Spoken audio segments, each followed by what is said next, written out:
people who are making decisions often haven't got the competence to understand what we're doing. I think that's part of the frustration that I have. I'm having to keep explaining it rather than it being front and centre, because that's a common question we get asked, or it'll be, isn't hydrogen dangerous? Didn't the Hindenburg blow up? Well, yeah, all those things, but it's the wrong end of it to be looking at. There's more people electrocuted than killed in the gas network. Hi, I'm Belden Menkus. Welcome to the Purposeful Strategist, the podcast that shifts the conversation about purpose and strategy from what organizations should do to what business leaders are doing. My guest today is Mark Horsley, Chief Executive Officer of Northern Gas Networks, which serves 6.8 million people in Northern England. In addition to his success in fulfilling customers' energy demands, Mark has led Northern Gas Networks to be a leader of the net zero transition in England's energy sector. Mark last joined me on the podcast in 2021 when he described how his firm's culture responded positively to the deliberate decision to align supply chains with core values. We discussed the dangers of businesses waiting for government to take climate action, as well as Mark's innovative ambition to lead the charge toward a net zero England. I'm looking forward to hearing from Mark how this is going and what his ambition is now. Mark, welcome back to the Purposeful Strategist. Thank you very much. Pleasure. Really great to have you back. Last time you urged particularly businesses to take action without waiting for the government to kind of provide complete direction on climate priorities. What does that look like now, particularly now that some of the proof of concept projects you were doing like Future Grid are gaining momentum? We've had a change of government since we last spoke, and that did have an impact. Since we last spoke, we actually undertook what we call a village trial of converting 2,000 homes to hydrogen in the northeast of England. Sadly, that didn't go ahead because the green gas or green hydrogen producer wasn't successful in being awarded a contract with the government, so that stopped. There's been a huge amount of debate around the use of hydrogen for heat. Having said that, hydrogen for industry, transport is really front and centre. And interestingly, since we last spoke, I've now established a hydrogen production company called NGen. Play on the name slightly, but NGen. Backed by my shareholders, and we also invested £25 million into a hydrogen development fund linked with JCB, the excavator people, because they're trying to find routes of decarbonising their heavy machinery. And have spent well over 100 million just developing a hydrogen combustion engine. So we've now got a joint venture between ourselves. We were awarded the largest production facility in Bradford in our area a year ago, and we will start commencing construction next year with bringing hydrogen as a fueling station for tube trailers in that area by 2027. So that's a big move forward. So we really have put investment and money where our mouth is as well in terms of the shareholders. And I personally led that through. It's been quite challenging, probably the last year with a change of government, because it has a stronger focus on electrification. Having spent 34 years in the electricity industry, I recognise that to transform and provide energy security both for homes, businesses and industry, we need every vector in play. So we need green hydrogen, biomethane or whatever into the system as well as electricity. But that's been quite difficult because there is a very singular focus. Sadly, it's very high cost as well. And I think that may come into play in terms of our net zero ambitions, because the UK's contribution is less than 1% globally. Yet we're seeing bills rise and will continue to rise because of the amount of investment that's needed in the transmission infrastructure in electricity and also distribution. We're very lucky in the gas sector because I think we covered this last time. We've replaced 80% of our metal pipes with plastic pipes as a result of the safety work that we've done. So we've got a world-class asset, and literally a world-class asset that's ready to be used. So we're still on with that debate. I help take the other CEOs away from the electricity industry because the dialogue was really getting too myopic and too into one silo or another silo. So we created an organisation called Future Energy Networks, which is the whole of the gas industry, and I chair that. And that's included the mainland Northern Ireland as well. We're hoping to get associate member with Southern Ireland. So, and it's not to be competitive, it's to be able to have a voice that was probably being deafened out. So going back to your question, I probably really stepped up even more into this space because I felt there was a void. And I really do feel for our customers. We serve some very, very poor areas in the northeast of England.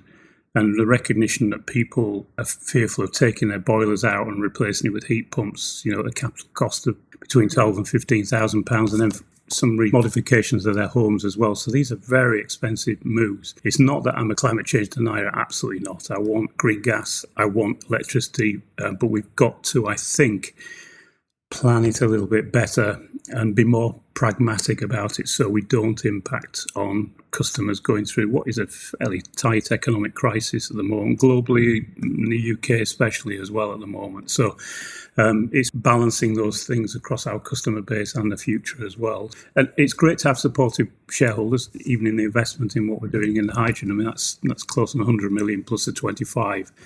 And they also backed the pilot to the tune of 20 million, as well as government funding as well. So, we have got shareholders who are willing to invest in this area and see the future for the gas industry as well, which is really, really positive. So lots and lots going on in that area.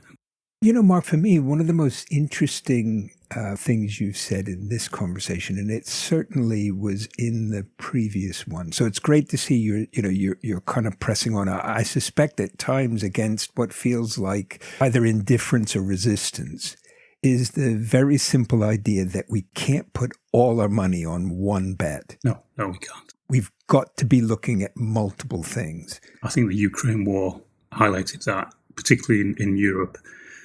I think energy security, to me, probably it tears itself down. We need to make sure we've got energy security for our industries, making sure the industries are still competitive. And there are a number of industries that just cannot be abated with electricity. So we have to find an alternative for those. And the government are recognising that. But I think your point is that quick enough at times? Probably not. If I look at what places like China do, who are still building coal-fired power stations, who are still building nuclear, who are still leading in renewables in terms of wind and solar, they do it much quicker than we do. And interestingly, the kit that we're having to buy for electrolyzers is coming from China as well. So I think we need a better supply chain within the UK than we've got, and we've got to encourage that. So I think energy security is incredibly important. Protection of jobs is incredibly important. And that's why when the heat debate started to slow down a bit, I said to the guys, let's just sit back from this because it will come back because they simply can't electrify everything. So why fight something? It's like trying to win lots of battles and then losing the war. It seems silly. So that's why we've concentrated as a business on production, but largely around how can we really support this transition. We've just been awarded a big feasibility project with the regulator, close to £100 million. It's called East Coast Hydrogen, where we take the hydrogen in from the industrial clusters of the Teesside, the Humber and Tyneside, and they will feed down into the Midlands of the UK and across to Merseyside, across to the west. And that's a joint collaboration. We're leading it between ourselves, Cadent, which is the largest gas distribution business, and National Gas, who are the transmission owners. So this is a really interesting. And it's funny, when adversity strikes in an industry, you find that people get closer and they need real leadership as well. That's why I stepped up to being the chairman of the Future Energy Networks. But as a group of CEOs, we've really come together on this, even with the trade unions as well, because they see this as a jobs issue. So it's amazing how these things make you collaborate in a way that you probably wouldn't have thought of doing 5-10 years ago. So that's quite an interesting dynamic. And getting your people bought into it in the business. You can see that from, the witness of what we're hearing from our people, so much interest. I do a call just about every 3 months, called Mark's Call, and I just take questions from people. And got some really good ones this month, but it was all about the future of gas, all about the future of hydrogen, what that meant to them. So it's really building all that around. I even brought in a teacher so we could teach into schools and spread that sort of net zero, because that's where a lot of the conversations are taking place across lunch and dinner tables in households about the energy vectors are going to look like by 2050 and beyond. So it's a multi-pronged view of the world. And I think sometimes people just get into a myopic way of thinking and not thinking broadly enough. Mark, it does seem to me that Well, just to be really candid, I don't necessarily understand all the technology behind hydrogen production and the technical issues of safe distribution and usage. But I thought one of the big challenges was getting to kind of green scale hydrogen creation. What's the state of play on that? I suppose if you look globally, but particularly in the UK, we have a lot of wind that is unfortunately constrained a lot of the time. And I think if they can't get their capacity into the network, we could be paying by 2030 and 2040, it'd be billions. So there's a lot of usage there that you could convert it by electrolysis into it.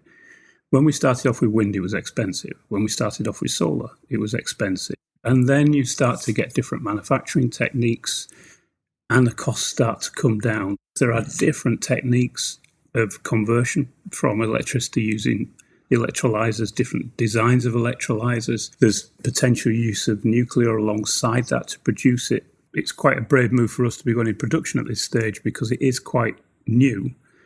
But from a safety point of view, we've been really rigorous about the testing of what we've done and how we could use hydrogen. And I think all that's done now, quite frankly, and a lot of scaremongering around it, but I think that's actually concluded. But you're absolutely right. Where do we get this from? If we get it from electricity, surely won't we be using electricity for electricity purposes other than that? Well, it's going to be a blend, and that's why I really believe we need a whole system approach to what we're doing. And that includes gas, electricity, water. Water's a high intensity usage of electricity. But we need to bring all those things together at the moment because the vectors have just taken a straight line. I'm not seeing that at all. I don't see hydrogen as a silver bullet. I see it as a critical use. And for example, on the project we're looking at, the East Coast Hydrogen, that is to supply industry and commercial premises. But however, it passes 4.4 million homes on the route. So that could be utilisation of hydrogen for that particular area. Other areas will be all electric. That is clearly what's going to happen. But I just don't want them to dismiss it out of hand because I think an all-electricity future is really difficult. It's funny, we just had a storm here. Our power at the house here was out for an hour. And you start to think, well, if you've got nothing else, the whole of your life will revolve around it. You're charging your cars, your IT, your internet, your central heating, everything accounts for that. So I think we're chasing into something that sometimes I think we're not thinking it through enough. And that's just years of experience of understanding both electricity and now 15 years in gas. Probably I didn't understand gas well enough when I first came in. Technically now I do understand it. And I think people who are making decisions often haven't got the competence to understand what we're doing. I think that's part of the frustration that I have. I'm having to keep explaining it rather than it being front and centre, because that's a common question we get asked, or it will be, isn't hydrogen dangerous? Didn't the Hindenburg blow up? Well, yeah, all those things, but it's the wrong end of it to be looking at. There's more people electrocuted than killed in the gas network, by a factor of about 10. So it's not an unsafe thing. We put gas now. It's not really a consequence of that. Yeah. One of the questions that came up for me as you were sort of talking through that is a question that may or may not have an answer, but it does seem to me government's got a huge role to play in this. Mm. And it's not clear to me, what's the job title of the person for whom all those questions about what's the energy strategy, the multi-vector energy strategy for the UK look like? Really interesting. Really interesting because I say this so many times, and it's probably the same in the States and other countries. We have got, believe it or not, now 3,000, I think it's 3,300 people working in this area. We've got 2,200 people in the regulator, and we've got 3,000 people in what we call NESO, which is the electricity networks or the energy networks body that really is to design for net zero. And then goodness knows how many got in the government.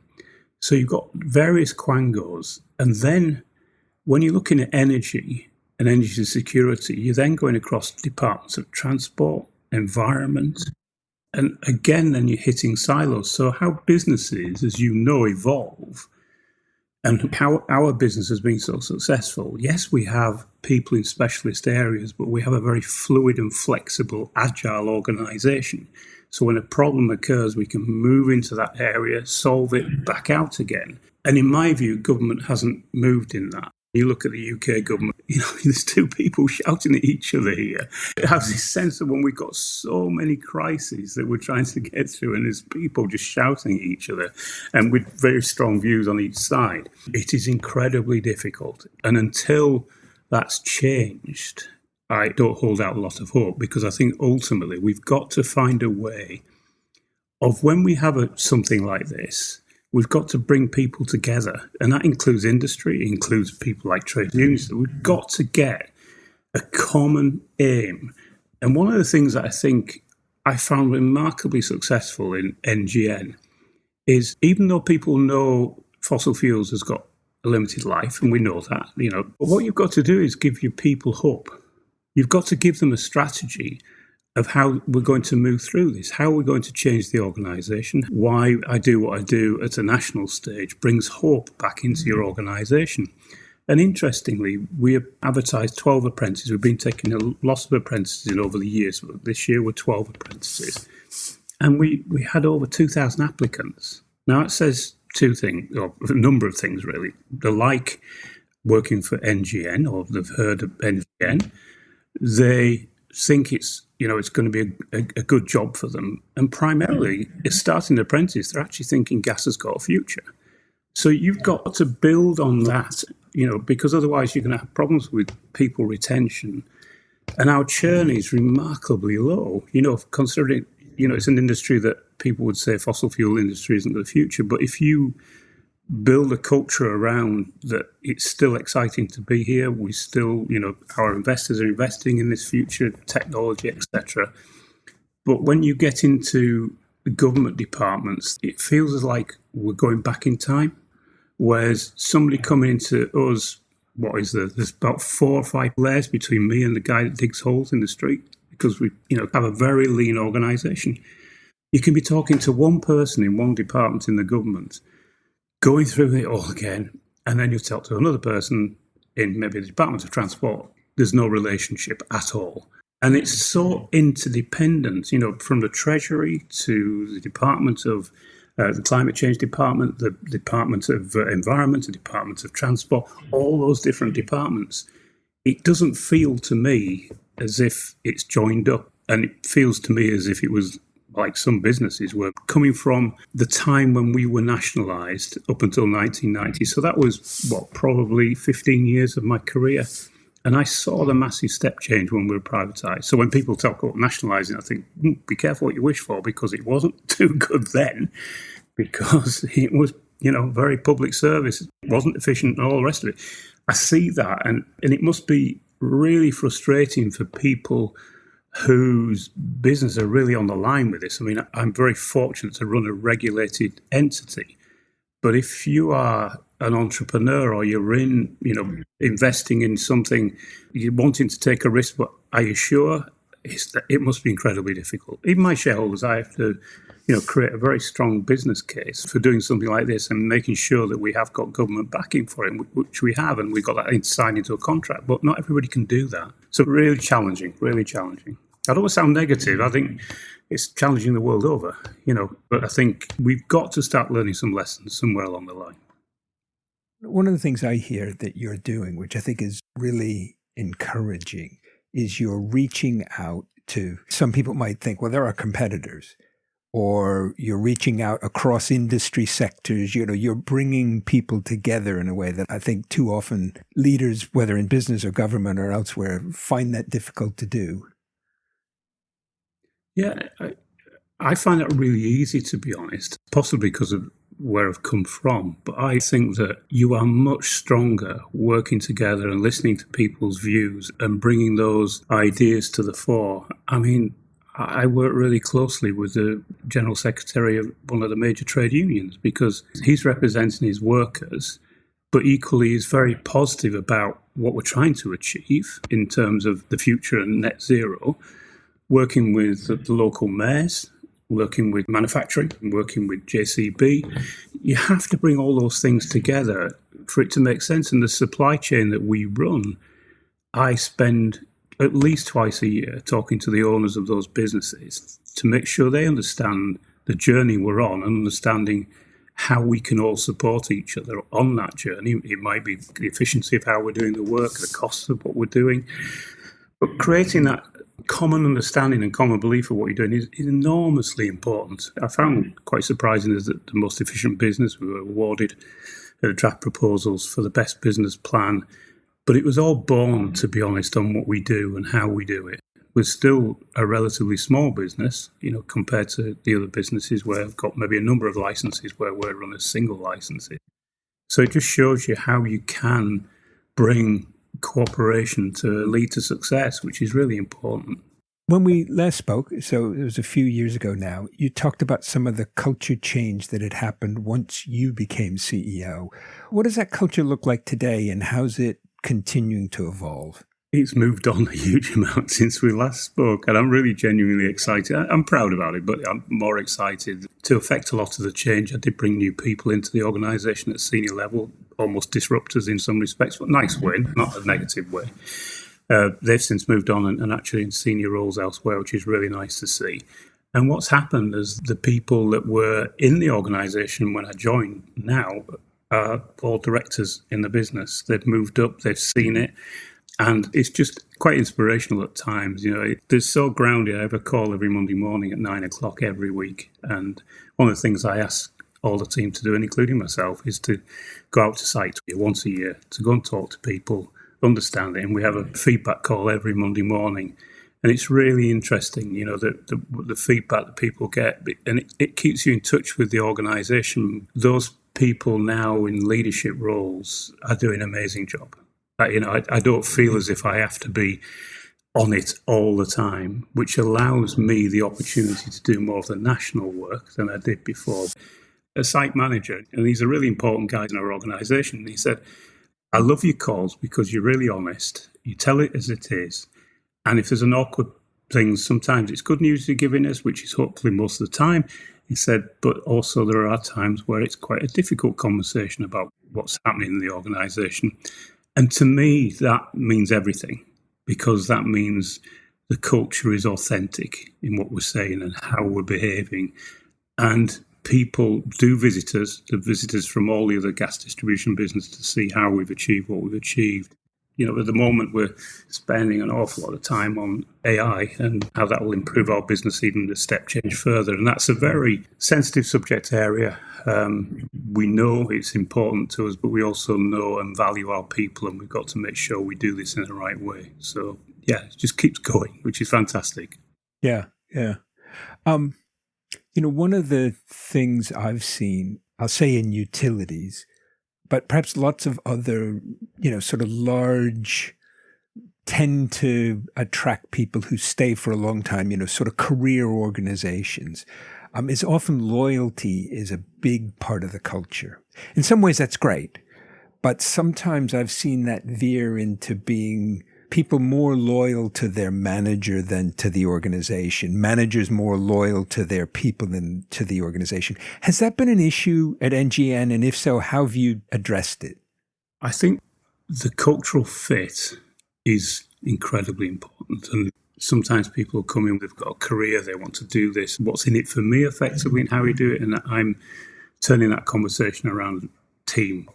We're really authentic in what we do, but we're accountable also for what we do. And humility is really important as well. And you very rarely hear me say, I've done this. It's the team has done it. Do I worry about some people being there a long time? No. So long as people are there for the common good of what we're trying to achieve. What we've found is because we really did operate and do operate this citizenship model, if people don't behave in the characteristics of that, people call them out very quickly. Can you just say a bit more about what that citizenship model is? For me, it's particularly intriguing because it's not a management buzzword I've come across. In a really basic form, I'll say to people, if you go out for a drink on a night, this is the accountability bit. It's somebody who sits at the back and takes the drinks but actually doesn't buy around for themselves. Now, part of being a citizen is about your collective responsibility for where you work. We have a geographic footprint, which is quite significant as we replicate the communities we work in. So I think it's really important that we behave as a community. We hold each other to account for those decisions. We support each other. And I take that as the core of what we do in terms of having a citizenship model where we are working as a team, we're accountable, we're prepared to have those difficult conversations. We have them in a very mature way. We don't have a shouting match. Previously, when we talked about the democracy, we have people shouting at each other and not really working as a group. That's a breakage to me of a citizenship model. You're not operating to the best good of the society you're operating in. So it takes a lot to do that. I used a friend of mine who's since retired to help us through that. Him and I led that right the way through. And it has made a huge difference. Huge difference. If you're a citizen, you are respected, you do the right things, you behave within rules and boundaries, and you're accountable for things. And that's really how we run the business. And honestly, I see my team support each other, whereas if I look back 20 years ago, there'd be backroom politics, there'd be people coming to see me. It doesn't happen now at all. They deal with those issues between themselves. And if that issue can't be solved, then the three of us will talk. It's all open. And I think that is incredibly, incredibly important because there's so much in large organisations spent with politics. And I've witnessed and I've lived through it. And it's something that I'm really strong about. I don't want that into our organisation because it's such a waste of energy where we should be pointing our energy elsewhere.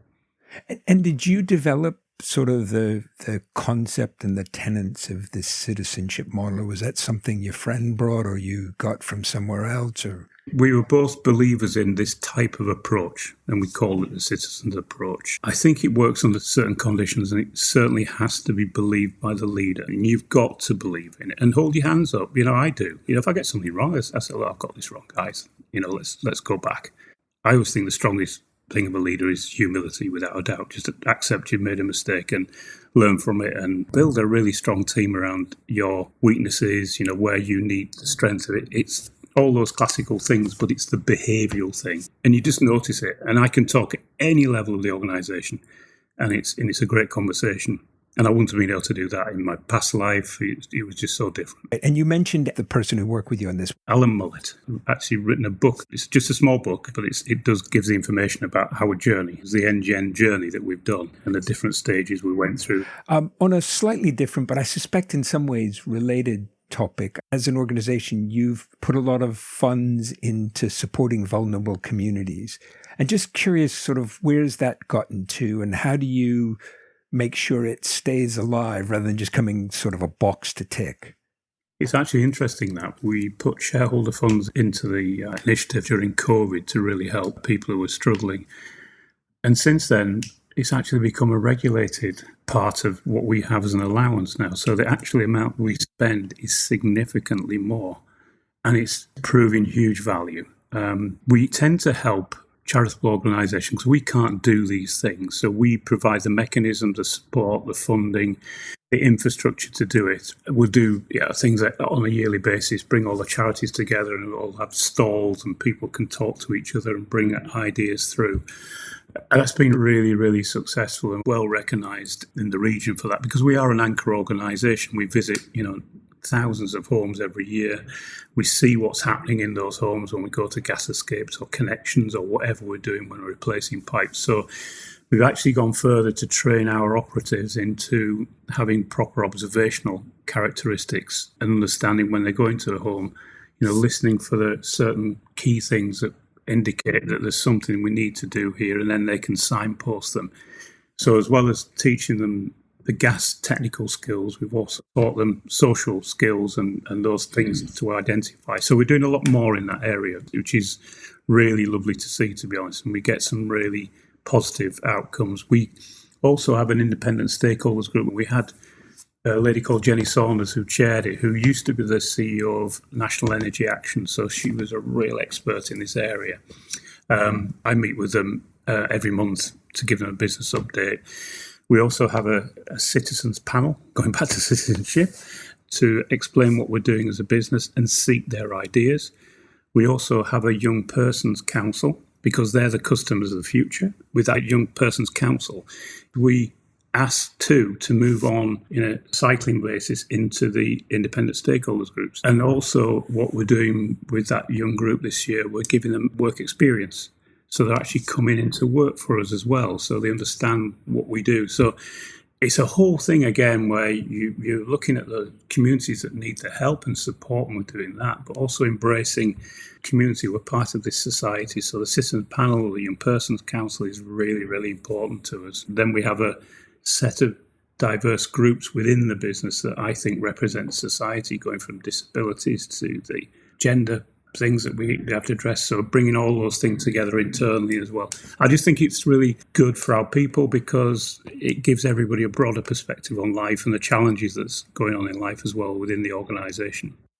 You spent a few years now leading a major utility through really some pretty tremendous change, some of it forced on you and some of it driven internally. In that journey, what's been most personally meaningful to you? The real cultural change has been the meaningful thing. We've got to the frontier of efficiency. Our customer service is very high. Our safety record is the best in the UK for gas. But really, it's about how people feel in the organisation. That's the one thing that I want to keep working to do. I love this job. Perhaps people would say, do you want to retire? And I say, no, while I still enjoy it, I won't. And I think that gives me massive fulfillment. I love this business. I love the people that work in the business and what it's done for me, as an individual. So I think it is that cultural change and behaviours. We had a 20-year celebration 2 weeks ago and it was amazing. I think one of the depots, because it was 20 years, said, we want to do 20 great things over the next 20 days, and that's not coming from me or the team. That is just them wanting to do stuff. That's amazing. Absolutely amazing. That's what matters. Yeah. What next for NGN? I think the biggest change we've got, as well as the net zero, I think I said last time, we've got a major pipe replacement programme that went from 2002 to 2032. That will stop in 2032. We'll still replace pipe, but not the volume. So that's going to mean that we will become a little bit of a different business. And the reason I'm really interested in AI is because I think all these businesses, the commodity you put through it is important, the data within it and the people within it. So you're almost a data people business effectively, because that's how it's shaping up. I want us to lead into the net zero. I have a belief that I think we could be more than a network operator when we operate. Could we do more into the energy for helping customers? Could we do more of a holistic service for the customers rather than just be a network operator repairing things and tending escapes and building things? So I think we've got some really exciting things. We held an event last year called Ignite, and the reason called Ignite, it was about igniting people's thoughts, what was going to come next. So we're currently spending a lot of time thinking about that, to be honest. Well, I will look forward to hearing more from that perhaps in the future. What advice might you give to other, I'll say business leaders, but any leader of a particularly, a big organization who wants to integrate purpose into their strategy? Put your ego in a bag for a start, and listen, and really care about your people and what you do and the communities you serve. If you're a manufacturer, the clients that you have and the customers you have, I think if you make your business customer-centric in whatever it is, but always put your people first. And if you do that, I just believe that you will have a successful business. Everything else, I think if you don't, it has a relatively short shelf life. I've been doing this for 15 years, which is quite unusual for a CEO. It's usually, about 5-year tenure, isn't it? But you've got to keep reinventing yourself as well, because the world is moving so fast, unbelievably fast. And I think you can't keep up with every trend. Maintain your beliefs, maintain what you're doing, and do that with a high level of integrity. I think that would be what I would say to people. Anything we haven't covered that you'd like listeners to know? Maybe about NGN, maybe about you, maybe just about life. All I would say is we're in a changing environment, I think, with with everything that's happening globally. And I think as business leaders, we need to keep our heads during that period and not cause any more friction than there is, making sure your organisations, quite frankly, feel safe in what they're doing. And I think it's an invaluable thing, because people spend an enormous amount of time with you at work. And I think keeping that is really, really important. And we are in a very, very changing environment. It is scary. It really is scary. But I think people want hope. They want something, a vision. They want to be able to see that. And I think if politicians can't give our people that, then we as business leaders or as leaders in general should be trying to give our people hope. There is something on the horizon. There is something positive out there. And I think that is really, really important. Just to draw it out explicitly, allied with that, as part of that, a sense that when I go to work, I'm among people who will support me. I am safe. Absolutely. You've got that in one, because that gives people that sense of security and well-being as well. And probably that's why we have so many mental health issues at the moment, because of that uncertainty. So yes, these are a really good point. You've well encapsulated that. It's a encouraging, but again, sort of challenging call to anybody who sees themselves as a leader, whether they're the CEO or they're anybody. How do you lead in a world of such uncertainty? And part of what I hear you saying is, let's all be citizens. I'm going to pick up on that word. Let's all see ourselves as part of a community. We've all got to live together. And so let's see how we can make it better. Yes, exactly. Yeah. And we've lost that, I think. Yeah. And that's the bit we need to rebuild. Thank you so much for joining us. It's been really, for me, very encouraging, hopeful, and yet for me personally, when I say challenging, just to ask myself, am I doing everything I could? So that's really helpful. Thanks for joining us. All the best. Lovely to talk to you anyway. Thank you.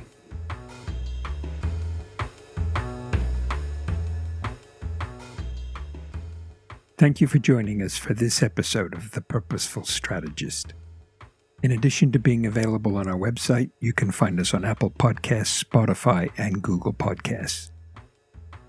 If you enjoyed this episode, please do follow us and leave us a 5-star review. It helps others find the podcast. Thanks again, and join us soon for the next episode of The Purposeful Strategist.